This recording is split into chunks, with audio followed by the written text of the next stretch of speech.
अब बात करते हैं किन्नर अखाड़े की। ऐसा अखाड़ा जो वास्तव में अखाड़ा ही है, अखाड़ा ही नहीं बल्कि क्योंकि इस अखाड़े को अभी तक मान्यता नहीं दी गई है। अच्छा, इंटरेस्टिंग बात यह कि अखाड़ा है नहीं, हालांकि इसमें अखाड़े जैसी कुछ चीजें यहां पर दांव पेच जरूर चल रहे हैं। खैर, पन इंटेंडेड। संत समाज में केवल 13 अखाड़े ही मान्यता प्राप्त हैं, लेकिन उनकी चर्चा किसी और दिन करेंगे। आज फिक्र का फोकस किन्नर अखाड़े पर है। फोकस इसलिए क्योंकि इस अखाड़े में आए दिन कोई ना कोई हाई वोल्टेज विवाद सामने आ रहा है। आज हम आपको 2 ताजा विवाद बताएंगे। पहला, ममता कुलकर्णी का आध्यात्मिक कमबैक, और दूसरा महामंडेश्वर वाला चाकू कांड। चाकू कांड, इन दोनों ही खबरों में एक्शन है, सस्पेंस है और थ्रिलर की मात्रा थोड़ी ज्यादा है। खासतौर पर ममता कुलकर्णी वाले मामले में तो यह अखाड़ा किसी रियलिटी शो की तरह दिलचस्प हो चुका है। हर दिन नया मोड़ आ रहा है। ताजा अपडेट यह है कि ममता कुलकर्णी की किन्नर अखाड़े में एक बार फिर वापसी हो गई है। श्यामाई ममता नंदगिरी का नाम और महामंडलेश्वर की पदवी फिर से ममता को मिल गई है। इसे ममता का आध्यात्मिक कमबैक कह सकते हैं। यहां तक ममता की जो आध्यात्मिक यात्रा रही है उसकी टाइमलाइन एक बार आपको दिखा देते हैं। 20 दिनों की इस टाइमलाइन में भी कई ट्विस्ट हैं, किसी फिल्मी स्क्रिप्ट की तरह। ध्यान से देखिएगा। प्रयागराज महाकुंभ में 24 जनवरी को किन्नर अखाड़े ने ममता कुलकर्णी को महामंडलेश्वर बनाया। अगले ही दिन विरोध के स्वर उठे तो अखाड़े के संस्थापक आचार्य ऋषि अजय दास ने 31 जनवरी को ममता कुलकर्णी को अखाड़े से निष्कासित कर दिया। ऋषि अजय दास के फैसले को गलत बताते हुए ममता की अखाड़े में तुरंत वापसी हुई, लेकिन तमाम विवादों के बीच 10 फरवरी को उन्होंने महामंडलेश्वर के पद से इस्तीफा दे दिया। अब और ट्विस्ट आएंगे। और अब एक दिन पहले यानी 13 फरवरी को ममता कुलकर्णी की महामंडलेश्वर के पद पर फिर से वापसी हो गई है। उनके इस दिलचस्प सफर पर हमने एक रील बनाई है। ये रील भी उतनी ही रोमांचक है जितनी ममता की अब तक की आध्यात्मिक यात्रा। ध्यान से देखिएगा। इस रील के बाद आपको किन्नर अखाड़े में वर्चस्व की खूनी जंग वो भी देखना जरूरी है। उन्होंने वो इस्तीफा नामंजूर कर दिया।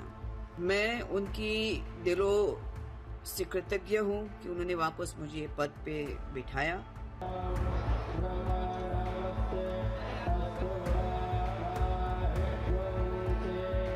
कुलकर्णी ने ऐसा क्या किया कि उनको महामंडलेश्वर बनाया? क्या उनसे भी पैसे की डील हुई थी लक्ष्मी नारायण त्रिपाठी जी, डील हुई होगी, तभी तो महामंडलेश्वर पद दिया है। इतना बड़ा केक सर्व हुआ, कटा बटा, स्वाद किस किसने लिया?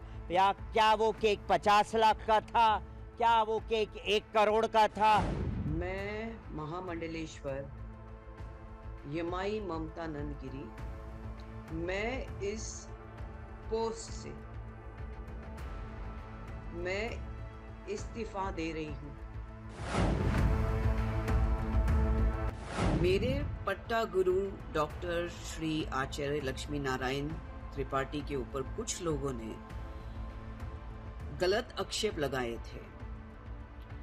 उस भावना में आकर मैंने अपने पद से इस्तीफा दिया, लेकिन उन्होंने वो इस्तीफा नामंजूर कर दिया। आगे चल के मैं अपना जीवन किन्नर अखाड़ा और सनातन धर्म के लिए समर्पित रहूंगी। अखाड़ों की दुनिया में अध्यात्म की गहराई से परिचय होता है और यह पता चलता है कि जब कोई सामान्य व्यक्ति साधु सन्यासी बनता है तो क्या होता है। लेकिन यह अखाड़ा बॉलीवुड की किसी थ्रिलर फिल्म की स्क्रीन प्ले की तरह चल रहा है। इसमें सत्ता और वर्चस्व की लड़ाई है, इसमें ग्लैमर की दुनिया से महामंडलेश्वर बनने का शॉर्टकट है, इसमें चाकूबाजी वाला एक्शन सीन है, इसमें महामंडलेश्वर की पिटाई का सीन है और इसमें कैमरों पर आरोपों वाला युद्ध है। ऐसा ही एक युद्ध छिड़ा ममता कुलकर्णी की वापसी के तुरंत बाद। इस जंग का मैदान और किरदार अलग है। लोकेशन है महाकुंभ मेला क्षेत्र के सेक्टर 16 के पास और किरदार है किन्नर अखाड़े की महामंडलेश्वर कल्याणी नंदगिरी। बताया गया कि बीती रात किन्नर अखाड़े की महामंडलेश्वर कल्याणी नंदगिरी पर हमला हुआ। आशीर्वाद लेने के बहाने कल्याणी नंदगिरी की गाड़ी को रुकवाया गया और गाड़ी रुकते ही उन पर और उनके साथियों पर चाकुओं से हमला हो गया। इस हमले में महामंडलेश्वर कल्याणी नंदगिरी घायल बताई जा रही है। इस हमले में वर्चस्व की लड़ाई वाला एंगल सामने आ रहा है। इससे पहले महामंडलेश्वर हिमांगी सखी पर भी उनके शिविर में हमला हुआ था और उसमें अखाड़े के आचार्य महामंडलेश्वर लक्ष्मी नारायण त्रिपाठी पर हमले के आरोप लगे थे। हैरान करने वाली बात यह है कि किन्नर अखाड़े में वो सब कुछ चल रहा है जो किसी धार्मिक अखाड़े के अंदर बिल्कुल नहीं होना चाहिए।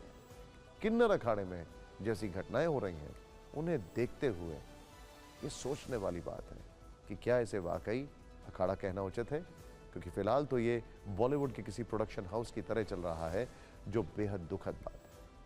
समझने वाली बात यह भी है कि जब इस अखाड़े का निर्माण हुआ तो किन्नर समाज ने इसमें अपनी बहुत सी उम्मीदों के बीज बोए होंगे। किन्नर समाज को मुख्यधारा में लाने की कोशिश भी इस अखाड़े के निर्माण में दिखती है, लेकिन जब महामंडलेश्वर बनने का शॉर्टकट तैयार होता है तो ऐसी कोशिशें पटरी से उतर जाती हैं। जब अखाड़े में मंत्रोच्चार की जगह चाकूबाजी होने लगती है तो फिर ऐसी कोशिशें भी अपना सम्मान खो देती हैं।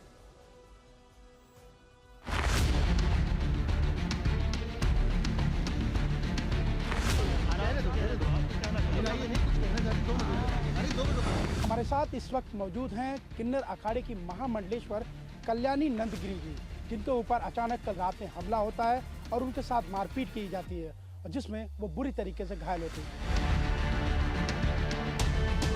मारने तो मुझे ही आए थे, मगर ये तो मेरे चेलों ने मेरी रक्षा करी। वो बेचारे आगे खड़े होके खुद उन्होंने इतना कुछ सह लिया अपने शरीर पे, अपने गुरु की रक्षा करी। इससे बड़े बात कोई नहीं हो सकती है।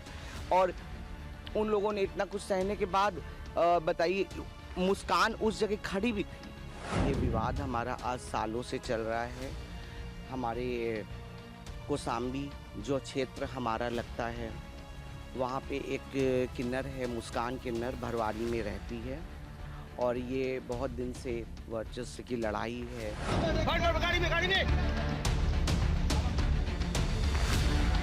हिमांगी का और मुस्कान का क्या ऐसा कंप्रोमाइज़ हुआ है कि वजह क्या है, कि इनकी सोच क्या है, इनकी प्लानिंग हम नहीं समझ पा रहे हैं। बस इतना मैं जानती हूँ कि मुझे और मेरे परिवार, जैसे कि मेरे फैमिली भी यहीं की है, कि ये कुछ भी कर सकते हैं। मतलब आपका कहना है कि आपके ऊपर जो हमला हुआ है वो हिमांगी सखी के शय पर हुआ है? हाँ, हिमांगी सखी की शय पे हुआ है, और ये केवल प्रशासन को, पब्लिक को गुमराह करने का एक नया चेहरा बना रही है।